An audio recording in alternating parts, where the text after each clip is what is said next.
4வது வசனம் வாசிங்க. அதுல இயேசு அவர்களுக்கு பிரதியுத்தரமாக, ஒருவனும் உங்களை வஞ்சியாதபடிக்கு எச்சரிக்கையாயிருங்கள். முதல் அடையாளம் என்ன? ஃபர்ஸ்ட் உடைய வருகைக்கான அடையாளம் என்ன அப்படின்னு கேட்ட உடனே ஆண்டவர் சொல்ற முதலாவது பிரதானமான அடையாளம் என்ன? ஒருவரும் உங்களை வஞ்சியாதபடிக்கு எச்சரிக்கையாயிருங்கள். டு நாட் டிசீவ் அப்படின்னு இருக்கு. அப்ப அந்த வஞ்சியாதபடிக்கு எச்சரிக்கையாயிருங்கள்னா என்ன அப்படின்னு கேட்டு கொஞ்சம் நீங்க இதை தியானிச்சு பாத்தீங்கன்னா, இந்த உலகத்திலேயே மனுஷன் முதலாவதாக மோசம் போக்கப்பட்டது வஞ்சித்தல். வஞ்சித்தனால் தான் வசனம் சொல்றது, ஸ்திரீயானவள் என்னை வஞ்சித்தாள். ஸ்திரீ சொல்றாங்க, சர்ப்பம் என்னை வஞ்சித்தது அப்படின்னு சொல்றாங்க. இந்த வஞ்சித்தல் என்பதுதான் இருக்கிறதுலே பிரதானமான அடையாளமாக இருக்கிறது. குறிப்பாக சபைக்குள்ளே, தோட்டத்துக்கு உள்ளே. இதை நான் ஏதோ ஒரு பாயிண்டாக சொல்லவில்லை. பவுல் இதை ஒரு அடையாளமாக சொல்லுகிறார். வாசிங்க 2 கொரிந்தியர் 11ஆம் அதிகாரம், 2 கொரிந்தியர் 11ஆம் அதிகாரம் 3-4 வசனங்களை வாசிங்கள் பார்ப்போம். ஆகிலும் சர்ப்பமானது தன்னுடைய தந்திரத்தினாலே ஏவாளை வஞ்சித்தது போல உங்கள் மனதும் கிறிஸ்துவை பற்றிய உண்மை நின்று விலகும்படி கெடுக்கப்படுமோவென்று பயந்திருக்கிறேன். இந்த வஞ்சித்தலை எங்க அவர் கம்பேர் பண்றாரு அப்படின்னு சொல்லி பாத்தீங்கன்னு சொன்னா, உபதேசத்துல கம்பேர் பண்றாரு. உபதேசத்தில் அதை கொண்டு வருகிறார். அவர் என்ன சொல்றாரு? நாங்கள் ஒரு உபதேசத்தை சொல்லி இருக்கிறோம், சபை ஒரு உபதேசத்தை உங்களுக்கு கொடுக்கிறது, அந்த உபதேசத்துல சபை கட்டப்படுகிறது, அந்த உபதேசத்தில் நீங்கள் ஸ்திரப்படுத்தப்படுகிறீர்கள். அதுக்கு முன்னாடி அவர் சொல்றாரு 2வது வசனத்துல, உங்களை கற்புள்ள கன்னிகையாக ஒரே புருஷனுக்கு நியமித்து உங்களை கொண்டு போய் அவர் கையில ஒப்படைக்க வேண்டும் என்று நான் வைராக்கியம் கொண்டிருக்கிறேன் அப்படிங்கிறார். அப்போ சபையானது ஒரு மிகப்பெரியதான ஒரு ப்ராசஸ்ல இருக்கு. என்ன ப்ராசஸ்? எப்படி கொண்டு போய் ஒரு பெண்ணை ஒரு கணவன் கையில ஒப்படைக்கிற வரைக்கும் ஒரு பெற்றோருக்கு பொறுப்பு இருக்கிறதோ, அந்த நேரம் நெருங்க நெருங்க அந்த திருமண காரியம் வரும்போது எவ்வளவு பரபரப்பா இருப்பாங்களோ, அந்த மாதிரி எனக்கு ஒரு பொறுப்பு இருக்கு, வைராக்கியம் இருக்கு, எப்படியாவது ஒண்ணு கொண்டு போய் தி பெஸ்டா கொண்டு போய் என் தேவன் கையில ஒப்படைக்கணும் என்று சொல்லி பவுல் எதிர்பார்க்கிறார். அதே எதிர்பார்ப்பு இன்னைக்கு இருக்கக்கூடிய எல்லா ஊழியர்களுக்கும் இருக்க வேண்டும். அநேக ஊழியர்களுக்கு இல்லை, நிறைய ஊழியர்களுக்கு இருக்கு. ஆனால் அந்த பொறுப்பு உங்களுக்கு இருக்கணும். தகப்பனுக்கு மட்டும் அந்த பொறுப்பு இருந்தால் பத்தாது, தகப்பனுக்கு மட்டும் அந்த ஆசை இருந்தா போதாது. என் மகளை கொண்டு போய் நான் கற்புள்ள கன்னிகையாக ஒப்படைக்க வேண்டும் என்று சொல்லி, அதை தகப்பனை விட அந்த ஆசை மகளுக்கு அதிகமாக இருக்கணும். நான் கற்புள்ள கன்னிகையாக என் கணவன் கையில போய் சேர வேண்டும் என்று சொல்லி. இன்னைக்கு வசனம் சொல்லுது, இன்னைக்கு கடைசி காலத்துல பாவம் தண்ணீரை போல இருக்கிறது. நான் பார்த்த வரைக்கும் சொல்லுகிறேன், ஒரு காலகட்டத்திலே பாவம் என்பது வெறுக்கப்பட்டது. அதற்கு பிறகு பாவம் சகித்துக் கொள்ளப்பட்டது சபைகளிலே. நாங்க விசுவாசியா 32 வருஷத்துக்கு 33 வருஷத்துக்கு முன்னாடி சபைக்குள்ள நுழையும் போது பாவம் வெறுக்கப்பட்டது. சில விஷயங்கள் எல்லாம் கடிந்து கொண்டு பேசினாங்க, அது சபைக்குள்ள வரக்கூடாதுன்னு சொன்னாங்க. அப்படி கொண்டு வரவங்கள எங்க கண்ணுக்கு முன்னாடியே சொல்லுவாங்க, எழுந்திருச்சு எங்க பாஸ்டர் தான் சொல்லுவார், ஏச்சு வெளியே போ அப்படிம்பார் சொல்லி இருக்கிறார். அது பாவம் கடிந்து கொள்ளப்பட்டது. அதற்கு பிறகு பாவம் சகித்து கொள்ளப்பட்டது. சரி, வேற வழி இல்ல, அட்ஜஸ்ட் பண்ணிட்டு தான் போனோம் அப்படிங்கிற நிலைமைக்கு இன்னைக்கு சபைகள் வந்திருக்கிறது. பெரும்பான்மையான சபைகள் வேற வழியே கிடையாது. காரணம் என்ன? நிறைய சர்ச்சை பாத்தீங்கன்னா அப்படியே பயங்கரமா பெருகும். பெருக்கத்துல 2 இருக்கு. ஒன்று உண்மையாய் பெருகுவது, கரெக்டா. இப்போ ஒரு குழந்தை கிராஜுவலா வளருதுன்னா தப்பு கிடையாது. ஆனா திடீர்னு ரொம்ப பெருகும், ஒபிசிட்டின்னு சொல்லுவாங்க, ரொம்ப பெருகும். அப்படி பெருகும் பொழுது நிறைய பேருக்கு என்ன இருக்குது அப்படின்னா, குழந்தைய நல்ல புசு புசுன்னு பார்க்கறதுக்கு ஆசையா இருக்கும். எல்லாருக்குமே இந்த ஆசை இருக்கும், குழந்தை எப்படி இருக்கணும், பார்க்கறதுக்கு நல்லா இந்த பொம்மை மாதிரி நல்ல பார்க்கறதுக்கு அப்படி இருக்கணும்னு. ஆனா போக போக அவங்களுக்கே என்ன இப்படி செனப்பண்ணி மாதிரி இருக்குன்னு கேட்பாங்க. எங்க ஊர் பக்கம் கேட்பாங்க. அப்படி போக போக போக கரெக்டா இருக்கணுங்கிற எண்ணம் எல்லாருக்கும் வரும். குழந்தையா இருக்கும் போது நல்ல குண்டா இருக்கணும், அப்படி எங்க ஊர்ல ஒரு வார்த்தை சொல்லுவாங்க, பொம்பளி மாசமா இருக்கணும் பாங்க, அப்படிலாம் சொல்லுவாங்க. ஆனா ஒரு காலம் போக போக அதுக்கப்புறம் கரெக்டா இருக்கணுங்கிற எண்ணம் வரும். அதே மாதிரிதான் இன்னைக்கு 2 வகை இருக்கு சபைகள்ல. நல்லா பெருசாகணும், பொலுகி பெருகணும் அப்படிங்கிற ஒரு எண்ணம் இருக்கு. அதனால அநேக ஊழியர்கள் என்ன செய்கிறார்கள் என்று சொன்னால், பாவத்தை சகித்துக் கொள்ளுகிறார்கள். சபையில சகித்துக் கொள்ளுகிறார்கள். அந்த கடிந்து கொள்ளுதல் இல்ல. ஏன்னா கடிந்து கொள்ளுகிற சபை கிராஜுவலா தான் வளரும்.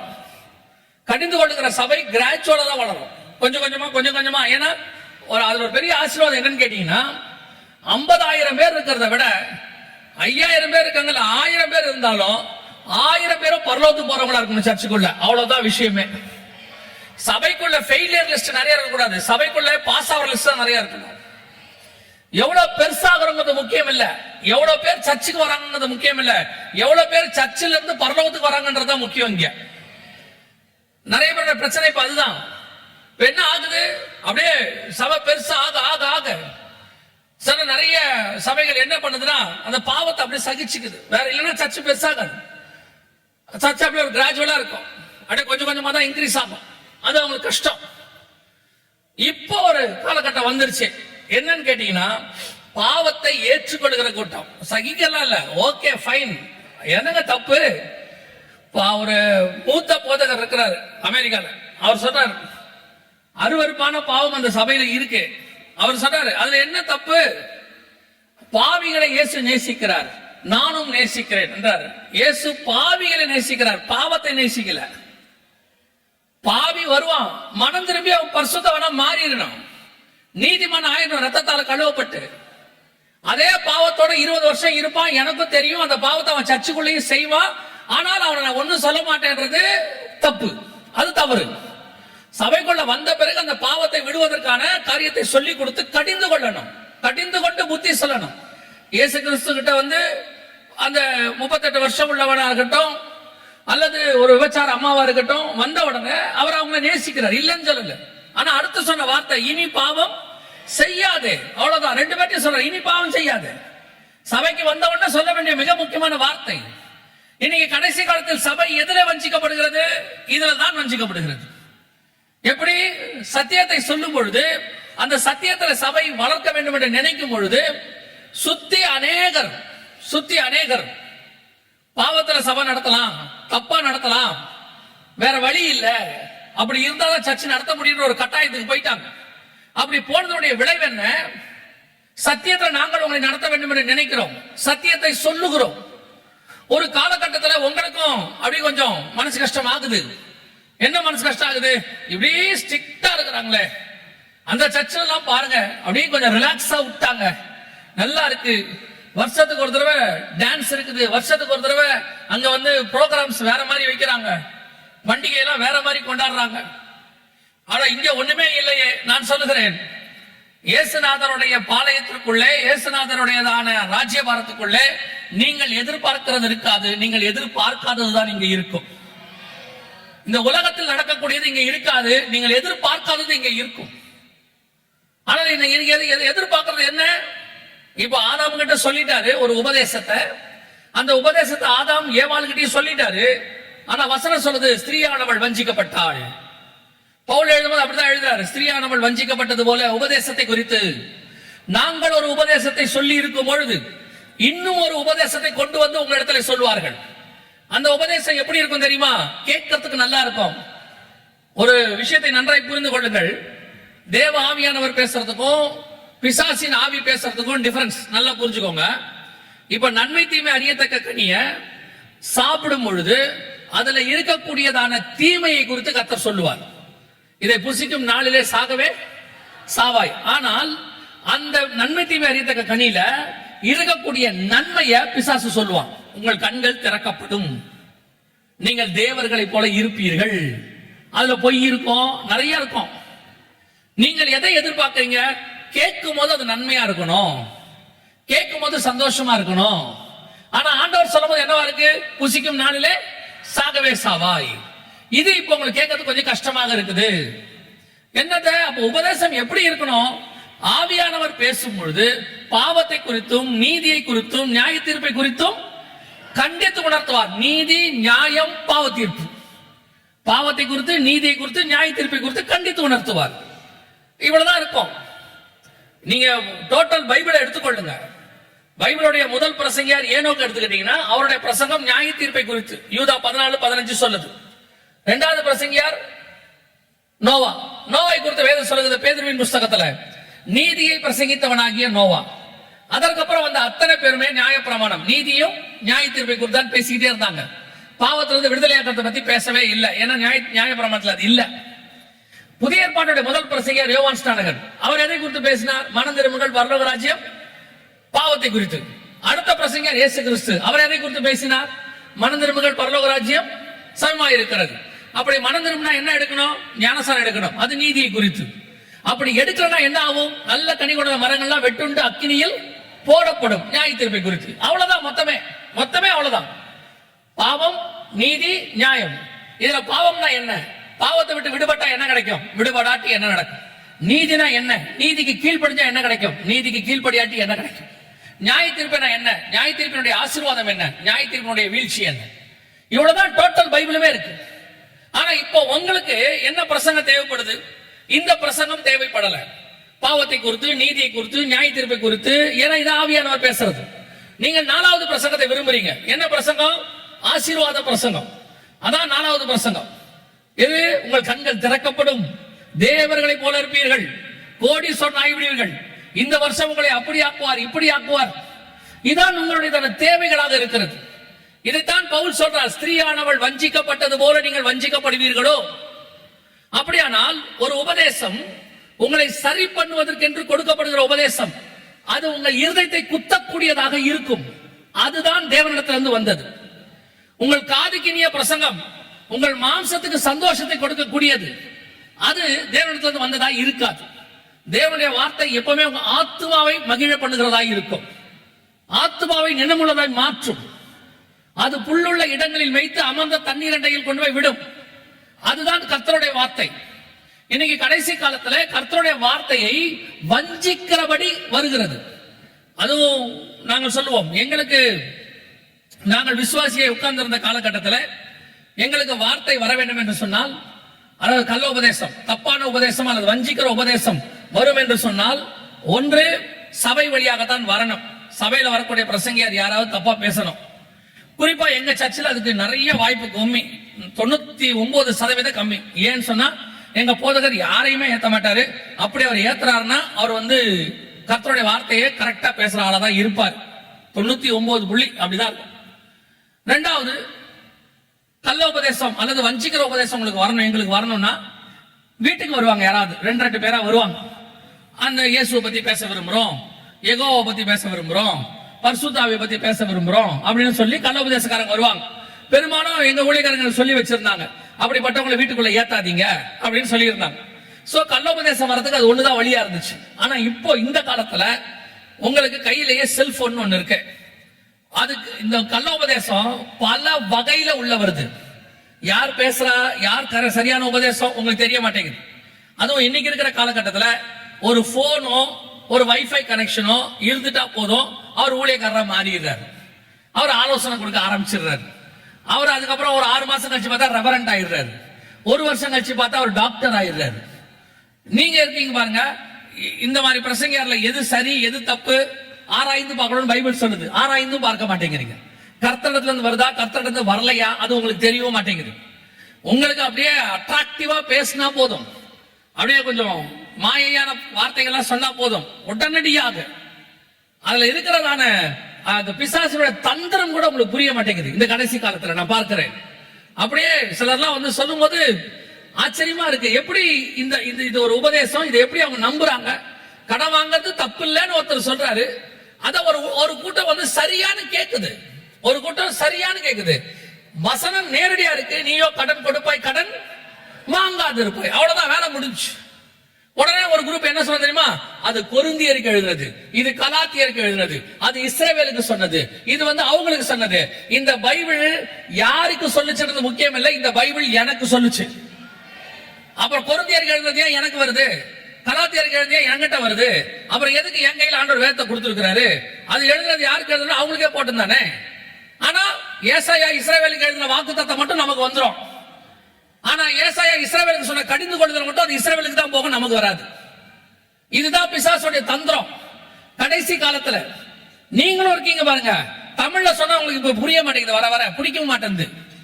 நீங்க இங்கிலீஷ்ல சொன்னதா கேட்கறீங்க, இல்லைன்னா ஹீப்ருல சொல்லணும், கிரீக்ல சொல்லணும். நீங்க தமிழ தகராறு.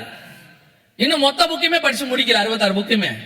இதுல இருக்கிறத எது சரி எது தப்புன்னு வேற உங்களுக்கு தெரியாது. நீங்க ஹீப்ருல சொன்னா உடனே கிரீக்ல சொன்னா இல்லைங்க, அவர் ஒரு நாள் கொரியால இருந்து ஒருத்தர் வந்து சொன்னாரு. கொரியால இருந்து சொன்னாரு இருக்கட்டும், பரிசுத்த ஆவியானவர் சொன்னாரா? அதானே இப்ப கேள்வி. இன்னைக்கு கடைசி காலத்துல வஞ்சித்தல் எப்படி எப்படிலாம் இருக்கு பாருங்க. போன உட்காந்து சிலருக்குலாம் வந்து இந்த அறிவு பெருக்கம்னு சொல்லுவோம். கடைசி காலத்துல அறிவு பெருக்கம்னு தானியேல் 12 இருக்கும். ஆண்டவர் சொல்றார் கடைசி காலத்துல அறிவு பெருக்கி போகணும் 4வது வசனத்துல. அது இப்போ சர்ச்சுக்குள்ளே இருக்கு அறிவு பெருக்கம். ஏன்னா நிறைய படிக்கணும், நிறைய தெரிஞ்சுக்கணும், இன்னும் அதை பார்க்கணும், அப்படியே அங்க போய் படிக்கணும். நான் இப்பவும் சொல்றேன், நீங்க நிறைய படிக்கிறத பத்தி நான் உங்களுக்கு ஏதோ படிக்க வேணாம்னு சொல்றேன் நினைச்சுக்காதீங்க. முதல்ல உங்க பேஸ்ல நீங்க ரெடி ஆயிடுங்க. உங்க உபதேசத்துல உங்களுக்கு கொடுக்கப்படுகிற காரியங்கள் நீங்க ஸ்ட்ராங் ஆயிடுங்க. அதுலயே இன்னும் நீங்க முடிக்கவே இல்லையே. அதை விட்டுட்டு இன்னும் நிறைய அங்க படிக்கிற இதை படிக்கிற நிறைய போட்டு அங்க ஒரு வேத ஓடம் நடக்குது, இங்க ஒருத்தர் நடக்கிறாரு, அங்க ஒருத்தர் பைபிள் காலேஜ் நடத்துறாரு, இப்படி நான் 4 பக்கமும் போறது. போயிட்டு மொத்தத்தையும் சாப்பிட்டுட்டு ஒரு தம்பி ஒருத்தன் வந்தான். வந்த உடனே அவனுக்கு வந்து நல்லா சாப்பிடணும்னு ஆசை. அவன் வந்து என்ன கேட்டான், காலையில இது வேணும்னா வாங்கி கொடுத்துட்டேன், மத்தியானம் அது வேணும்னா வாங்கி கொடுத்துட்டேன், நைட்டு இது வேணும்னா வாங்கி கொடுத்துட்டேன். அதே மாதிரி மறுநாள் காலையில எனக்கு அப்பவே தெரியும் இது எங்கேயும் பிரச்சனையாக போகுது. ஆனா நம்ம வாங்கி கொடுக்காட்டி இவர் என்ன வாங்கி தர மாட்டாருன்ற பிரச்சனையாகி போயிடும், சொன்னாலும் பிரச்சனையாகி போயிடும். அப்படியே அவன் சாப்பிட்டுட்டே இருந்தான். பாத்தீங்கன்னா 4வது வேலை 5வது வேலை சாப்பிடும் போது மொத்தம் கல்றச்சு, வேலை முடிஞ்சு. அதுக்கப்புறம் 2 நாளைக்கு அவன் ஒண்ணுமே சாப்பிடல. நான் போய் கேட்டேன், தம்பி அது சாப்பிடுறியா, தம்பி இது சாப்பிடுறியா? இல்ல வேணானே. இல்ல வேணாம் அங்கிள், எதுவுமே வேணாம், ஒண்ணுமே வேண்டாம். இப்ப எல்லாம் சரியாயிருச்சு. இப்போ கூப்பிட்டு கேட்டேன், ஏதாவது சாப்பிடுறியா? வேணாம். நமக்கு வேர்த்தி நம்ம உடம்புக்கு எதுவோ அது மட்டும் சாப்பிடுவோம். இதான் உண்மை. சில நேரத்துல எல்லாத்தையும் பார்த்த உடனே அள்ளி போட்டு முழுமுன்னு ஒரு ஆசை வரும், அட்டிச்சு நவுத்தணும்னு ஒரு ஆசை வரும். அப்படி சாப்பிடணும் இப்படி சாப்பிடணும், எல்லாம் கழண்டுக்கும் ஒரு நாள், எல்லா பிரச்சனையாகி போயிடும். அதுக்கப்புறம் ரொம்ப ஜாக்கிரதை ஆயிடும். போதும், நமக்கு ஒரு சபை இருக்குது. அதுக்கப்புறம் அழகா சொல்லுவாங்க, வீட்டு சாப்பாடே சாப்பிட்டுருவோம், எதுக்கு ஹோட்டல்ல போய் சாப்பிட்டு, ஏன்னா எங்கேயோ ஒண்ணு நடந்திருக்குன்னு அர்த்தம். நான் என்ன உங்களுக்கு சொல்றேன்னா, அப்படியெல்லாம் நடக்காமையே திருந்திருங்கன்ற. ஹாஸ்பிட்டல்ல அட்மிட் ஆகி ட்ரிப்ஸ் ஏத்தி அதுக்கப்புறம் நான் இனி எதையும் திங்க மாட்டேன்னு சொல்றதுக்கு பதிலா உங்களுக்கு எச்சரிப்பா சொல்றேன், திங்கிறாதீங்க. அநேக பதார்த்தங்களாலே நீங்கள் அலைந்து திரியாதிருங்கள். 13ஆம் அதிகாரத்துல இவர் சொல்றாரு, பவுல் சொல்றாரு, இவரை எழுதும் போது போஜன பதார்த்தங்களால் முயற்சி செய்தியும் அவர்கள் பலனடையவில்லையே. உபதேசத்தை பத்தி எழுதுறார். தயவு செய்து எது வஞ்சிக்கிற உபதேசம் நீங்க தான் கண்டுபிடிக்கணும். உங்களிடத்துல வரும். பவுல் சொல்றாரு, நான் போகிறேன், மந்தையை தப்ப விடாத ஓநாய்கள் வரும். சபைக்கு எல்லா காலகட்டத்திலும் பிரச்சனை இருக்கு. நீங்க போய் வெளிப்படுத்த விசேஷத்தை எடுத்து பாருங்க. எபேசு சபைக்கு நிக்கோலாய் பாதஸ்தருடைய உபதேசம் பிரச்சனையாக இருந்துச்சு. பெர்கமு சபைக்கு பிழையாமின் உபதேசம் பிரச்சனையா இருந்துச்சு. தியத்தரா சபைக்கு ஏசபேலின் உபதேசம் பிரச்சனையா இருந்துச்சு. சர்தை சபைக்கு செத்த பிரசங்கம் பிரச்சனையா இருந்துச்சு, செத்து போன பிரசங்கம். இப்படி எல்லா காலகட்டத்திலும் ஒரு கள்ள உபதேசம் இருக்கத்தான் செய்யும். வருவான், அவன் கிளம்பி வருவான், இஷ்டத்துக்கு அடிச்சு விடுவான். அவன் பேசுறது எல்லாமே என்னவா இருக்கும்னா, உங்க காதுக்கு இனியதாக இந்த பூமிக்குரியதா இருக்கும். அதை வச்சுதான் நீங்க கண்டுபிடிக்கலாம் ஈஸியா. காதுக்கு இனியதாக பூமிக்குரியதாக இருக்கும். ஆனா ஆவியானவர் உங்ககிட்ட பேசுறது என்னவா இருக்கும்னா, இருதயத்தை குத்தக்கூடியதாக பரலோகத்துக்குரியதாக இருக்கும். இந்த வச்சுக்கிட்டு தான் நீங்க அந்த டிஃபரன்ஸை கண்டுபிடிக்கணும். அவன் வந்து சொல்லுவான், இந்த உலகத்துல 1000 வருஷம் உயிர் வாழ போறோம் அப்படின்பா. எதுக்கு எதுக்கு? இப்ப 60லயே தாண்ட மாட்டேங்குது, எல்லா பார்ட்ஸும் வீக் ஆயிடுது. அதுக்கப்புறம் 60க்கு அப்புறம் எல்லாத்தையும் என்ன பண்ண வேண்டியிருக்கு? சரி, காருக்கெல்லாம் சொல்லுவாங்க மாசம் மாசம் சர்வீஸ் பண்ணுங்கம்பாங்க. அந்த மாதிரி சர்வீஸ் பண்ணி ஓட்ட வேண்டியதா இருக்கு. நமக்கெல்லாம் 60லயே போதுன்ற மாதிரி ஆயிடுச்சு. எனக்கெல்லாம் இப்பவே ஆயிடுச்சு. முடிச்சா கிளம்பிடுவேன். நான் பொய்யெல்லாம் விளையாட்டுக்கெல்லாம் சொல்லல. கர்த்தர் மட்டும் ஊன்னார் தான் ஊந்தான், ரெடி தான் இப்ப.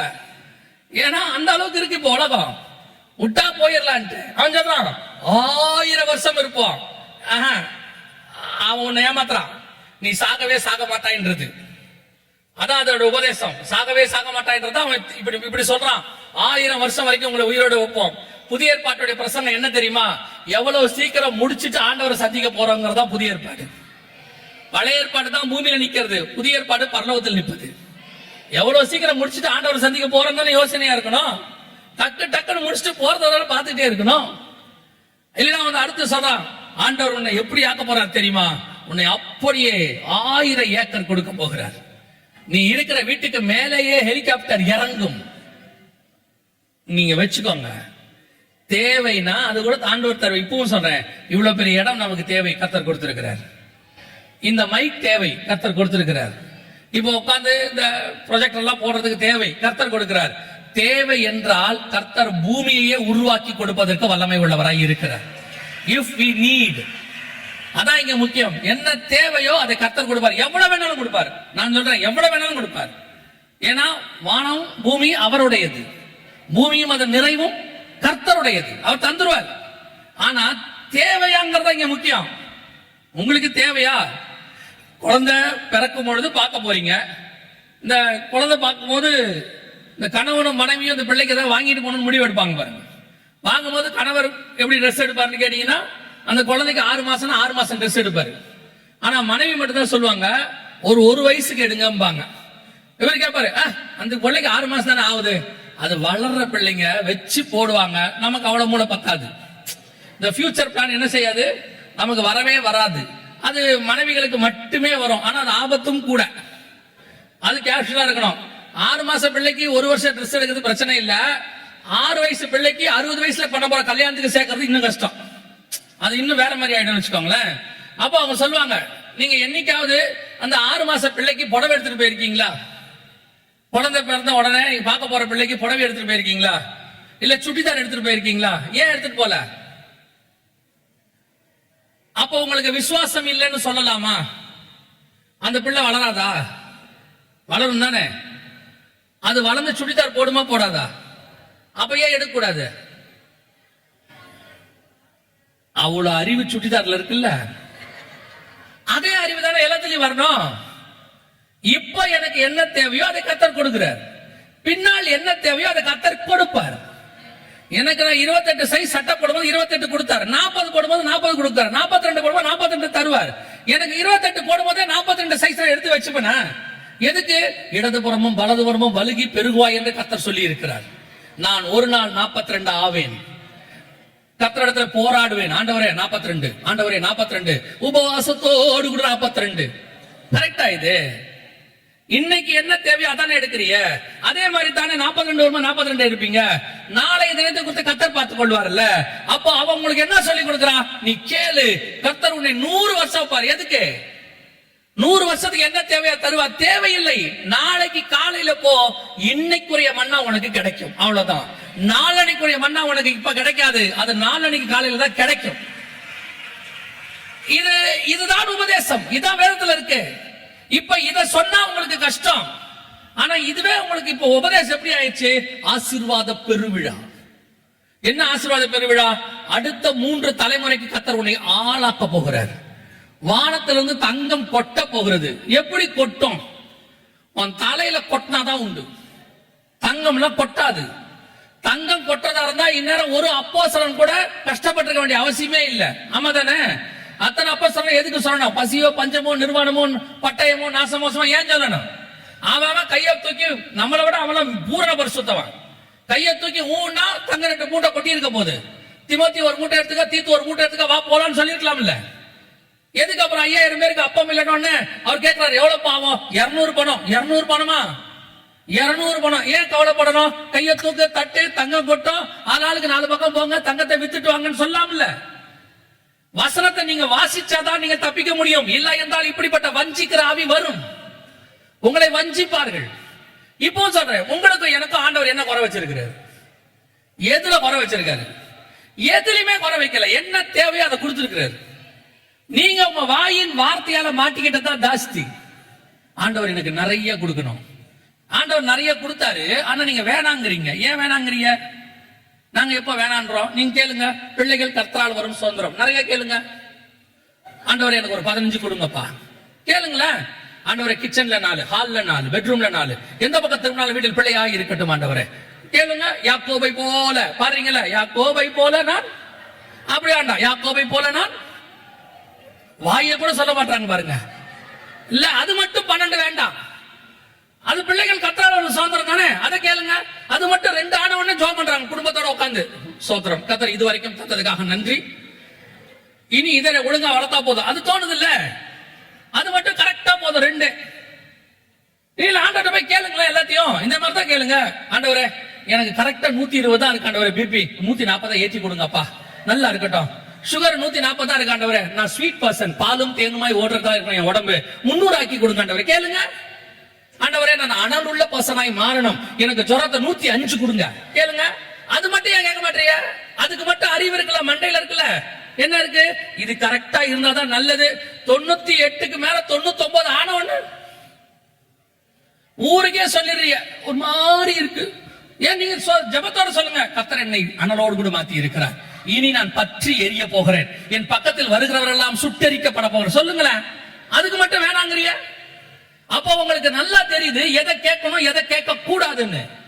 அதே அறிவு ஆவிக்குரிய வாழ்க்கையிலும் வரணும். எது தேவை எது தேவையில்லை என்று சொல்லி உங்கள் தேவை என்ன என்பதை பரமபிதா முன்பே அறிந்திருக்கிறார். இன்னொரு இடத்துல ஆவியானவர் சொல்றாரு, நீங்கள் கேட்டுக்கொள்வது என்னதென்று அறியாதிருக்கிறபடியினாலே ஆவியானவர் உங்களுக்கு உதவி செய்கிறார். நமக்கு பரலோகம் எல்லாத்தையும் கனெக்ட் பண்ணி கரெக்ட் பண்ணி வச்சிருக்க, தெளிவா ஆண்டவர் தருவார். நீங்க இந்த வஞ்சிக்கிற ஒருத்தன் வருவான், அப்படியே சொல்லுவான், அப்படி பண்ணு இப்படி பண்ணு. உங்க ஆத்மாவுக்கு பிரசங்கம் பண்ணுகிறவனை தெரிந்து கொள்ளுங்கள். அது ஆன்லைன்லயா இருக்கட்டும், எங்க வேணா இருக்கட்டும். உங்க ஆத்மாவை பரலோகத்துக்கு கூட்டு போற மாதிரி யாரு பிரசங்கம் வருதோ அது சரியான பிரசங்கம். நல்லா மனசுல வச்சுக்கொள்ளுங்க. உங்கள் சரீரத்துக்கு இந்த பூமிக்கு அவன் ஏமாத்துறான், உங்களை அப்படியே ஏமாத்துறான். நீ கவலைப்படாது, இந்த வருஷம் ஆண்டவர் உனக்கு ஒரு பெரிய வீடு தருவார், அதெல்லாம் ஒண்ணும் தேவையும் இல்லை. உங்களுக்கு வீடு தேவைன்னு பரலோகம் முடிவு பண்ணிருச்சுன்னா பரலோகம் கொண்டு வந்து கொடுக்கும். சகோதரன் பிரசங்கம் பண்ணாரு பாத்தீங்களா, நீங்கள் கர்த்தருக்கு ஒன்று செய்தால் கர்த்தர் அதை கடனா வச்சுக்கவே மாட்டார், திருப்பி 100 அத்தனையா திருப்பி தருவார், 1000 மடங்கு திருப்பி தருவார். ஆண்டவர் அதை கணக்கு தீர்த்துட்டு தான் மறு வேலை பார்ப்பாரு. நமக்கு தராம ஆண்டவர் வேற யாருக்கு தர போறாரு சொல்லுங்க? இன்னைக்கு உட்கார்ந்து ஒரு கூட்டம் உங்களை இதுல என்ன நஷ்டம் இருக்குன்னு நான் உங்களுக்கு சொல்றேன். ஏங்க அவங்க கேட்கறதுல என்ன நஷ்டம் இருக்குது? நீங்கள் அதை கேட்கறதுனால கேட்க வேண்டியதை கேட்க மாட்டேங்கிறீங்க. நான் சொல்றது புரியுதா? நீங்க ரொம்ப சிம்பிளா பையன் கிட்ட சொல்லுவீங்கல்ல, விளையாடுறதா படி. அவன் சொன்னா விளையாண்டா என்ன தப்பு? விளையாடுற நேரத்துல என்ன செய்ய? படி, அப்ப மார்க் நிறைய வரும். அதே தான் நீங்க இதை கேட்கிற நேரத்துல ஆவிக்குரிய காரியத்தை கர்த்தர்கிட்ட கேட்டீங்கன்னா வானத்திலிருந்து வரங்களையும் கனிகளையும் தருவதற்கு கர்த்தர் வல்லமை உள்ளவராய் இருக்கிறார்.